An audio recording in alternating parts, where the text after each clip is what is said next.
Suspense. And the producer of radio's outstanding theater of thrills, the master of mystery and adventure, William N. Robson. One man's war is another man's history lesson. Yet it is only 44 years ago this Indian summer that the war before the last set Europe afire. To today's missile-minded men in uniform, it was a quaint war, which began with bravado cavalry charges and ended in the sickening, senseless stalemate of the trenches. But to the fighting man of 1914, it was real. Its bullets killed, its shrapnel tore the flesh, its grenades disemboweled. And whatever else it may have failed to accomplish, that First World War inspired some of the century's best literature, an example of which you are about to hear. One of the most provocative short stories of World War I. Listen then as Herbert Marshall stars in The Man Who Won the War. The Man Who Won the War, starring Herbert Marshall. A tale well calculated to keep you in suspense.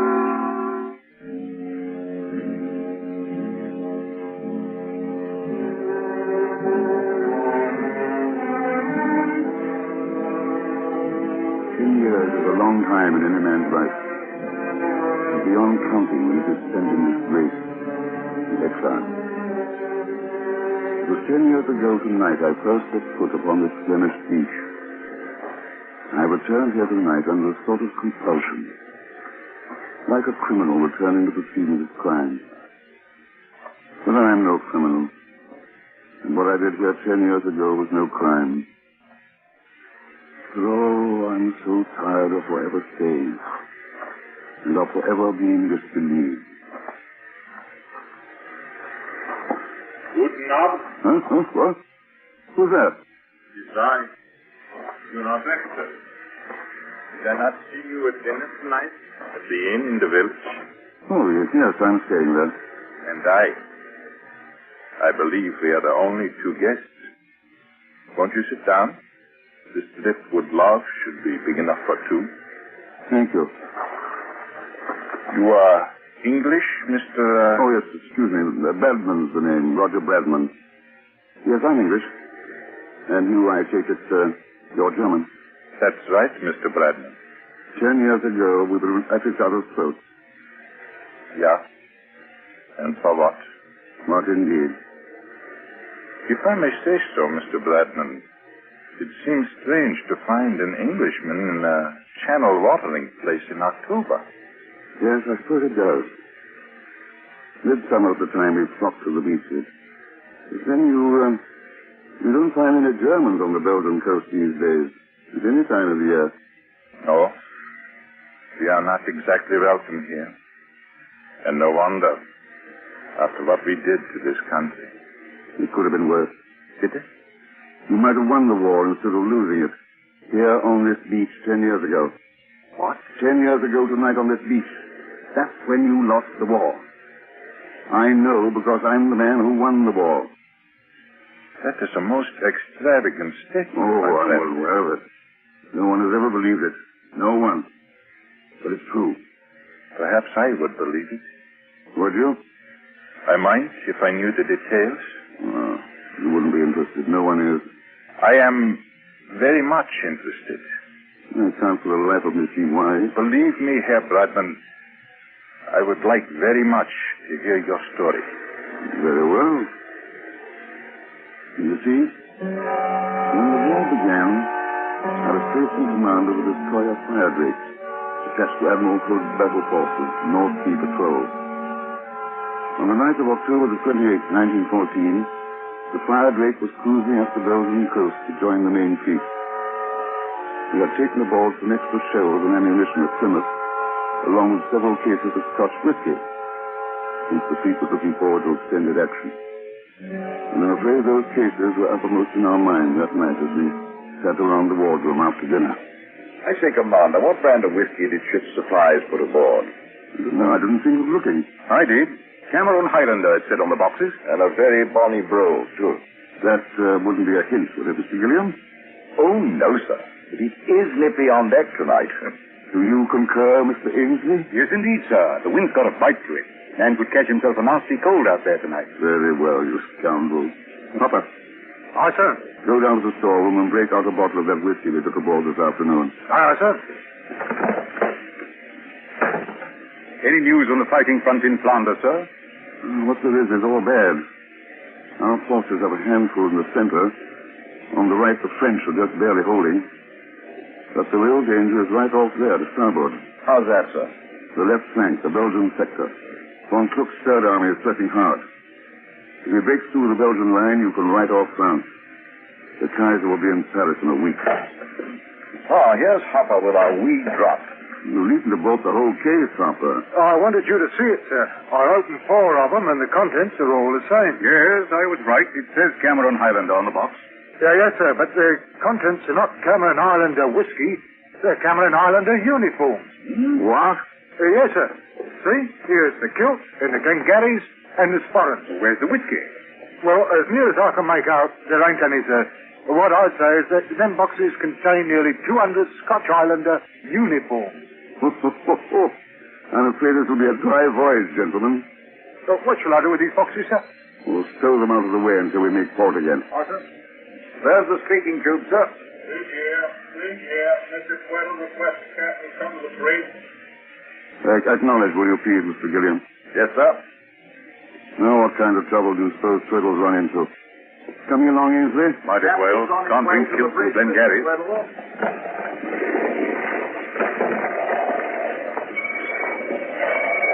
Freshening up a bit. Aye, she'll be on the beam ends before morning.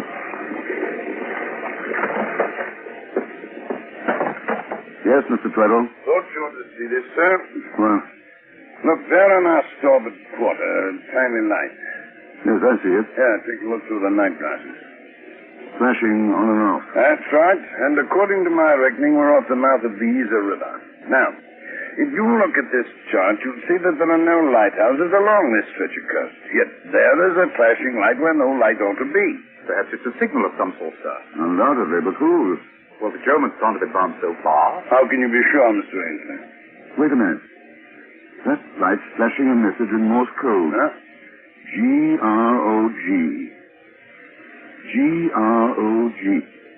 Quartermaster, Aye, sir. change course to 110. Change course to 110, aye, sir. Now steering 110. What are you going to do, sir? Take a closer look. But, sir, this might be a trap. Yes, it might. But don't you recognize the code word, grog, Mr. Tweddle? No, sir. You were never a midshipman in the Royal Navy, were you, Mr. Tweddle? No, sir. My apprenticeship was in the merchant service. Then, of course, grog wouldn't mean anything to you. I don't understand, sir. Well, Mr. Tweddle, G-R-O-G is a midshipman's joke. It means good rum on goose days. Well, I don't understand, so when is Goose Day? That's the joke, Mr. Tweddle. Goose day never comes. Juvenile, I admit, but fascinatingly esoteric when you're 14 years old. Why would anybody be sending a midshipman code word from the coast of Belgium in the middle of a war? That, Mr. Ainsley, is what we're going to find out. Be good enough to kick off a landing party. Aye, sir. Number 2 power launch. We shall go ashore in 10 minutes. But, Captain... You have your orders, Mr. Ainsley. Aye, sir. You can't be serious, Captain. I am, Mr. Tweddle. But this might be a trap. We have no way of knowing whether the Germans have advanced beyond this point or not. Yes, it might be a trap. Or it might be some poor beggar trying to escape the advance. It's worth looking into. But suppose it is a trap. Now, don't you worry, Mr. Tweddle. I'm not asking you to go ashore. I'm leading the landing party myself. It is not a matter of fear, sir. Naturally. One of caution. Of course. How speed ahead? Speed ahead, sir. The fleet orders clearly state. I'm quite aware of the contents of the fleet orders. And they state that elements of the Royal Navy are to give all possible aid and assistance to shore positions. They also limit such aid to ships of the class of the Mercy and the Seven. Very true, Mr. Tweddle. We'll stretch the limits of that portion of the orders a little, shall we? Furthermore, we are under specific orders to rendezvous with the flagship at dawn. Then we may be a little late. Sir, I protest. Mr. Tweddle, apparently things are different on the merchant service. But in His Majesty's fighting ships, an executive officer does not protest to his commander. You will heave to and drop anchor. If I have not returned within an hour, you will proceed to the fleet rendezvous. Is that clear? Yes, sir. Carry on.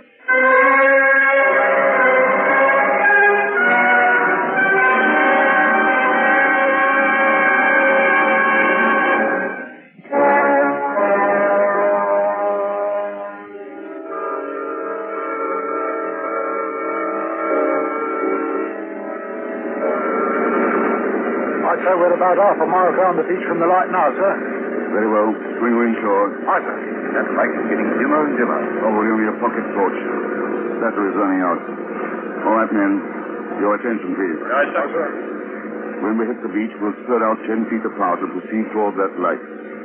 Keep well down and walk with the utmost quiet. If you encounter a sentry, try to knock him out before he challenges you. Use your arms only as a last resort. We're not here to get into a battle. Only to investigate that light. If we should be engaged by the enemy, I will fire 3 rapid shots as a signal to return to the boat. Hopper and Sturgeon will remain with the boat. And Hopper. Yes, sir. If we have to retreat in a hurry, wait until the last possible moment before you shove off. Yes, sir. Any questions? No, sir. All very clear, sir. Well, brace yourself, lads. We're coming into the surf. Now, men, over the side and hold your rifles high.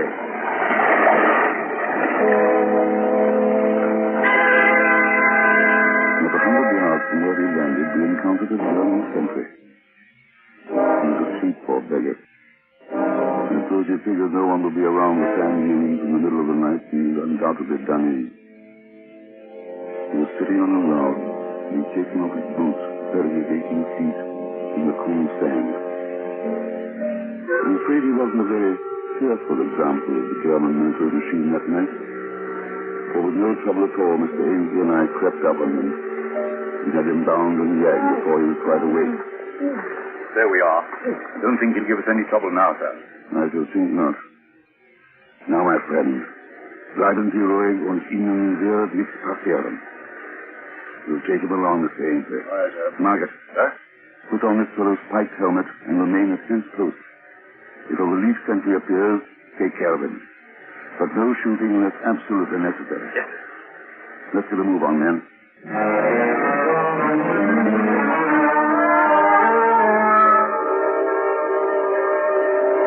Just a moment, sir. Look, What are those voices? lightning horse.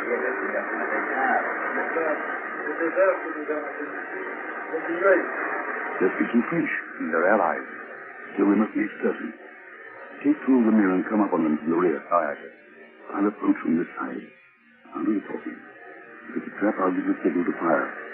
After one volley, break for it. And rendezvous at the launch. Yes, sir. Evans, Stanley, come with me. Wilson, Rodman, North. Aye, sir. Follow me quietly. We keep low. Yes, sir.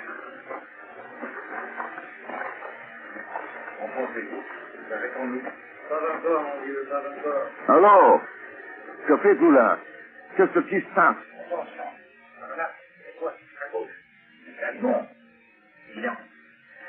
Qui va là? Vos amis, anglais. Ah, Dieu. Enfin. Par ici. What did he say, sir? He said to approach. They're Belgians or French. Come on, men. Salut, mes amis. Est-ce que vous parlez anglais? Why, yes. I speak English a little. Oh, good. I dare say your English is better than my French.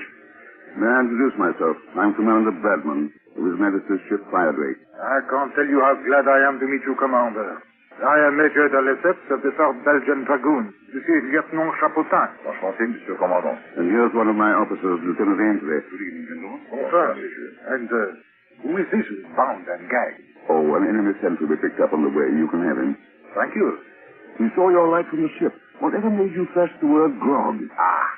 I thought a Royal Navy man might respond more quickly to grog than SOS. It was an inspiration, but where did you learn it? Oh, yeah, I used to sail in the regattas at Cowes when I was younger. One of my best friends was Albert Hollister. He was a midshipman in those days. Percy Hollister. Know him well. He's striper now. Gunnery officer on the Repulse. Now, we can go into that another time. What's the reason for your signal, Major? Simply this, Commander. We are in trouble, serious trouble. We have been pushed back day after day until our men are completely exhausted. Our orders are to make a stand here at the Isère River, long enough to give the sappers time to blow the dikes. Once the dikes are broken, the river should stop the enemy. How long will it take to blow the dikes? Must hold the line until sundown. Roughly 18 hours. And you can't do that. I seriously doubt it, Commander. We have appealed to your army for help, but it is completely engaged on our right and can send us no reinforcements. The French are too far south, and they have their hands full, too. Now, it was my suggestion that tonight start meeting to seek help from the sea, as is our last chance. Well, what do you want us to do? Stand by us and bring your guns to bear on the enemy's advance. But we're only a destroyer, Major. We haven't enough firepower to do any good whatsoever. And we haven't the range for offshore bombardment. Then we are finished. So is the war. There's nothing between Von Kluck and Paris but us. I'm sorry, Major. Écoutez, they're starting the barrage early this morning. I suppose they know this is the last day. We stood there listening to the angry boom of the big guns, each man alone with his hopeless thoughts. My gaze wandered to the hapless German sentry lying where we had dumped him in the sand. His eyes were wide open with fear, and he looked like a schoolboy victim of some upper-class ragging. His bare legs protruding skinnery from his rolled-up trousers. Bare legs? Mr. Ainsley. Sir. The kilt. The kilt, sir? Yes, we can put a company of Cameron Highlanders into the Belgian lines. I'm sorry, sir. I don't quite follow. Major, we can help you. Oh, it's a long, long shot, but it might work. What might work? Come on, there. Somebody made a botch back in Plymouth and loaded us with cases of Scotch uniforms instead of Scotch whiskey. There are nearly 200 complete uniforms of the 1st Cameron Highlanders aboard. Yes, but I don't... We'll give them to you. Put them on the company of your men. Let them show themselves in the front lines when the attack begins this morning. And perhaps, the Germans will think the British have rushed in a crack division to reinforce you. Yes, it might work. We can let you have a few Lewis guns, too. But there won't be much help unless the uniforms do the trick. Well, it is, as you say, a long shot, but let's try it, sir. Very well. Mr. Ainsley? Sir. Go back to the ship at once and fetch those cases of uniforms and 4 cases of Lewis guns and ammunition. Aye, sir. I'll remain here with the Major and help him to get his men lined up. And Ainsley. Sir. Should Mr. Tweddle inquire, you might tell him I'll be detained a little while longer, winning the war. Aye.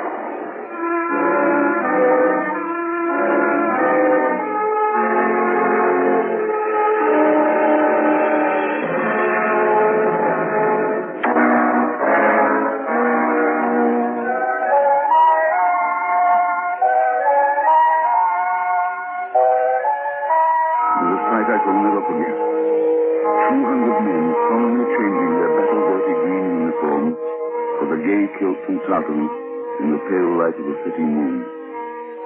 Everything was done with the utmost respect and intention. And it seemed to me that the bright clads put new energy as well as hope in the battle-weary Belgians. They look like the real thing, don't they? They certainly do. Do I believe it will work? I'm sure it will. Oh, I nearly forgot, sir. What, Agent? Mr. Tweddle asked me to tell you the flagship has been trying to reach you on the wireless. What do they want? Mr. Tweddle didn't say, sir. No, they'll have to wait till this business is finished. Mr. Tweddle said he'd reply, sir. Oh, very well, then. Well, Commander, that's the last of them.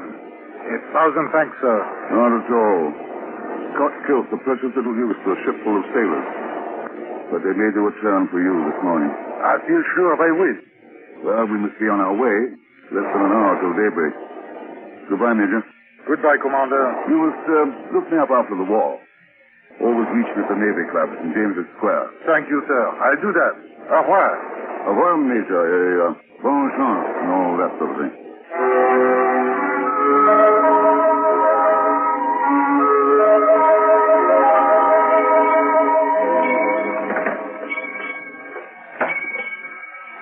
Well, Mr. Tweddle, I think we can get underway now. Finished with your visit ashore, sir? It's scarcely a social call, Mr. Tweddle. I think it may have been of some help to our allies this morning. Of course, sir.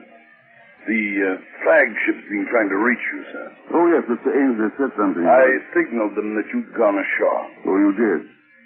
That must have intrigued them. Well, I shouldn't say they were pleased. I just received this reply from them. Mm-hmm. As senior officer present aboard, you are ordered to take command of Firedrake and proceed to Fleet Rendezvous immediately. Well, that's a neat double cross, Mr. Tweddle. I'm sorry, Mr. Bradman, but my responsibility is to the ship on which I serve. Yes, I can see that it is. However, since you are once more aboard... Oh, no, Mr. Tweddle. You have your orders from the flag. Follow them. Meddling rule-book sailor, his captious wireless message has made an unnecessary embarrassment for me. But I had no doubt that my explanation of the night's work would fully satisfy the Admiral. So let Mr. Tweddle have his little moment of triumphant command.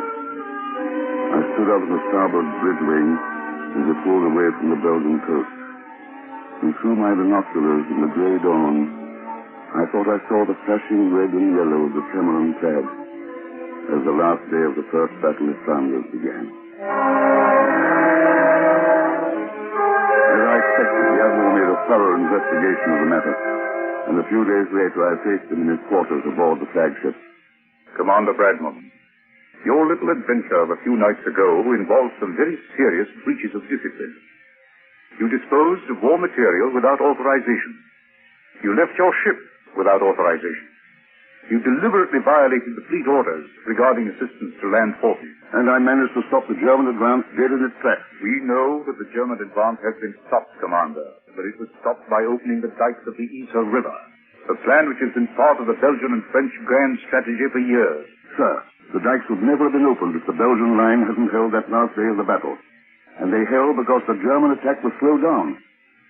And it was slowed down because the Germans thought the Belgians were reinforced by the 1st Cameron Highlanders. I have given your story the benefit of every doubt, Commander. I've even queried the Belgian General Staff to try to substantiate it. I have the reply. They have no record of any unit being outfitted in Highlanders' uniform. This was not a General Staff matter. It was on a regimental level. I may say there is even some doubt on the part of the members of your crew whether or not the men who received the uniforms were Belgians. What? Yes. Mr. Tweddle says... Mr. Tweddle, that meddling fool from the cargo That's ship. enough, Commander. It is the decision of the Fleet Inquiry Board that you be relieved of your command, placed in irons, and be returned to Hull to face court-martial.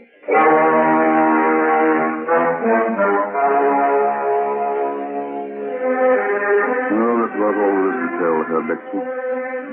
The court-martial at Hull sustained the Board of Inquiry's decision, and I spent the rest of the war in prison.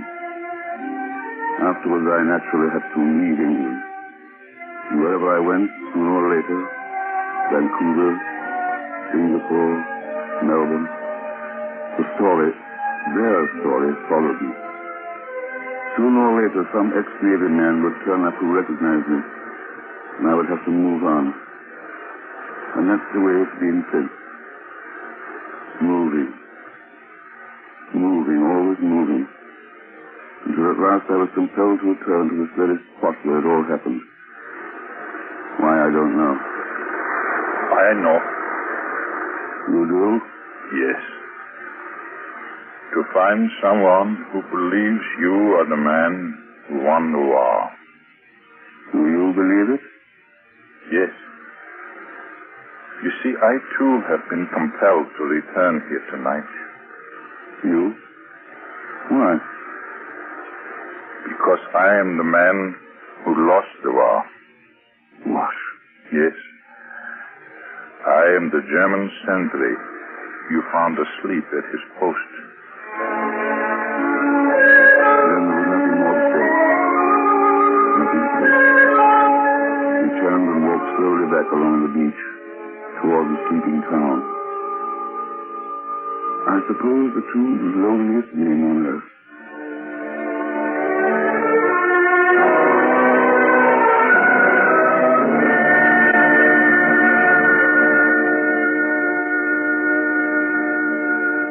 Suspense, in which Herbert Marshall starred in William N. Robeson's production of The Man Who Won the War, written by Robert Buckner and dramatized for suspense by Mr. Robeson. Herbert Marshall and The Man Who Won the War were Abraham Sofair, Ramsey Hill, Ben Wright, Ted DeCorsia, and Barney Phillips.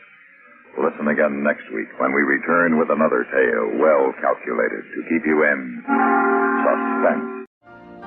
You've been listening to the OTR Gold Network. Find more classic radio at otrgold.com.